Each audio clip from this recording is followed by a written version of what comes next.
Hello दोस्तों, welcome to Endeavour Immigration. This is Gaurav. In this video, I'm going to talk about Australia PR and skill assessment process for insurance agents. तो हमने पहले भी काफ़ी occupations पे Australia की PR पे videos बनाई हुई हैं। आप हमारे चैनल पे जाके वो वीडियोस भी देख सकते हैं। तो इस वीडियो में हम बात करेंगे कि अगर आप इंडिया में as an insurance agent job कर रहे हैं तो आप अपनी ऑस्ट्रेलिया की पीआर कैसे अप्लाई कर सकते हैं। तो वीडियो को शुरू करें इससे पहले अगर आप हमारे चैनल पे फर्स्ट टाइम विजिट कर रहे हैं तो please do subscribe our channel. इसके अलावा आप हमें फेसबुक एंड इंस्टाग्राम पे भी फॉलो कर सकते हैं। तो आइए वीडियो को शुरू करते हैं विदाउट एनी डिले।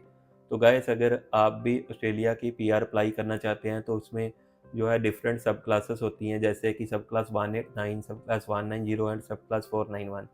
तो जो इंश्योरेंस एजेंट है उनका जो ऑक्यूपेशन है वो सब क्लास 491 एंड सब क्लास 190 के लिए जो है एलिजिबल है, यानी कि जो उनकी short term skill occupation list है उसमें ये जो आपका ऑक्यूपेशन है अवेलेबल है। तो जो इसका ऑक्यूपेशन कोड है वो है 611211। तो जो इंश्योरेंस एजेंट होते हैं सबसे पहले तो उनको जो है अपनी स्किल असेसमेंट अप्लाई करनी होती है थ्रू वेट असेस, क्योंकि वेट असेस जो है वो एक असेसिंग बॉडी है जो इंश्योरेंस एजेंट के लिए उनकी नेगेटिव या पॉजिटिव स्किल असेसमेंट देती है। तो आपको अपना एक्सप्रेशन ऑफ इंटरेस्ट लॉन्च करने के लिए जो है एक पॉजिटिव स्किल असेसमेंट की ज़रूरत होती है, जिसमें वेट असेस आपके एम्प्लॉयमेंट के और आपके एजुकेशन के डॉक्यूमेंट चेक करके जो है आपको उसका रिजल्ट देती है।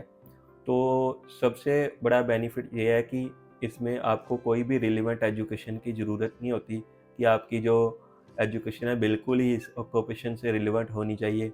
अगर आपने किसी और फील्ड में भी अपनी स्टडी की हुई है तो भी जो है अपनी स्किल असेसमेंट अप्लाई कर सकते हैं। दूसरा बेनिफिट ये है कि इंश्योरेंस एजेंट्स के लिए उनको जो है मिनिमम बैचलर डिग्री या उसे हायर की ज़रूरत नहीं होती, डिप्लोमा लेवल वाले भी जो है इसकी स्किल असेसमेंट अप्लाई कर सकते हैं। तो अगर मैं इसकी क्वालिफिकेशन रिक्वायरमेंट की बात कर लूँ तो जो सर्टिफिकेट 3, सर्टिफिकेट 4 या डिप्लोमा होता है, अगर आपने उसके बराबर के लेवल की स्टडी भी की हुई है तो भी जो है आप अपनी स्किल असेसमेंट अप्लाई कर सकते हैं। अगर आपने इंडिया से कोई भी बैचलर डिग्री की हुई है तो आप इसके लिए जो है एलिजिबल हो सकते हैं।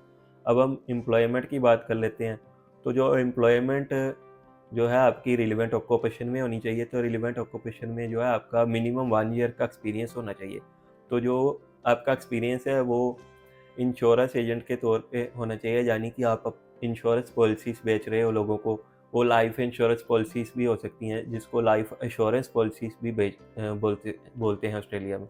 इसके अलावा अगर आप हाईली रिलेवेंट स्टडी की बात करते हैं तो उसमें इंश्योरेंस, बिजनेस, कॉमर्स या मैनेजमेंट किसी भी तरह के डिप्लोमास आ जाते हैं। अगर आपके पास हाईली रिलेवेंट स्टडी नहीं भी है तो भी आप किसी भी मतलब दूसरे डिप्लोमा या डिग्री के साथ जो है अपनी स्किल असेसमेंट अप्लाई कर सकते हैं। उसके लिए आपको 1 साल की बजाय जो है 2 साल का एक्सपीरियंस चाहिए होता है, अगर आपकी जो है रिलेवेंट स्टडी नहीं है। अब हम बात कर लेते हैं इसके आवर्स की। तो जो आपकी हाईली रिलेवेंट एम्प्लॉयमेंट है वो मिनिमम 20 आवर्स पर वीक होनी चाहिए, यानी कि अगर आप 20 आवर्स पर वीक काम कर रहे हैं तो आप जो है आपके पास 1 साल का विद रिलेवेंट एजुकेशन एक्सपीरियंस है तो आप जो है अपनी स्किल असेसमेंट अप्लाई कर सकते हैं। और अगर आप 20 आवर्स पर वीक काम कर रहे हैं लेकिन आपके पास रिलेवेंट एजुकेशन नहीं है, किसी दूसरी फील्ड में है, तो आप 2 साल के एक्सपीरियंस के साथ जो है अपनी स्किल असेसमेंट अप्लाई कर सकते हैं। तो इसके बाद जो लास्ट में वेट सेस की फ़ीस होती है, वेट सेस की जो फ़ीस है 1033 यानी कि 1033 ऑस्ट्रेलियन डॉलर्स है, वो पे करके जो है आप अपनी स्किल असेसमेंट अप्लाई कर सकते हैं। तो आपकी जब स्किल असेसमेंट अप्लाई हो जाती है, आपको पॉजिटिव रिजल्ट आ जाता है तो आप जो है अपनी फ़ाइल पूल में डाल सकते हैं, यानी कि अपना जो है एक्सप्रेशन ऑफ इंटरेस्ट लॉन्च कर सकते हैं फॉर ऑस्ट्रेलिया पीआर। तो जैसे ही जो इमिग्रेशन है वो आपके पॉइंट स्कोर पे आपको इनवाइट करती है तो आप जो है अपना वीज़ा लॉन्च कर सकते हैं विद इमिग्रेशन। तो जैसे कि मैंने ऑलरेडी बता दिया, ये जो ऑक्यूपेशन है 190 एंड 491 सब क्लासेस के लिए अवेलेबल है, यानी कि आप जो है अपने ये दोनों वीज़ाज़ के लिए अपनी ईवाई डाल सकते हो। तो आई होप कि आपको ये जो वीडियो है पसंद आया होगा। ऐसी ही और वीडियोज़ के लिए आप सब्सक्राइब कर सकते हैं। और अगर आपको अपना ऑस्ट्रेलिया का पीआर का प्रोसेस शुरू करना है तो आप जो है हमें हमारे व्हाट्सएप नंबर पे या ईमेल पे अपना रिज्यूमे शेयर कर सकते हैं और हमें ऑफिस आवर्स में कॉल कर सकते हैं। Thanks for watching this video, see you in the next video.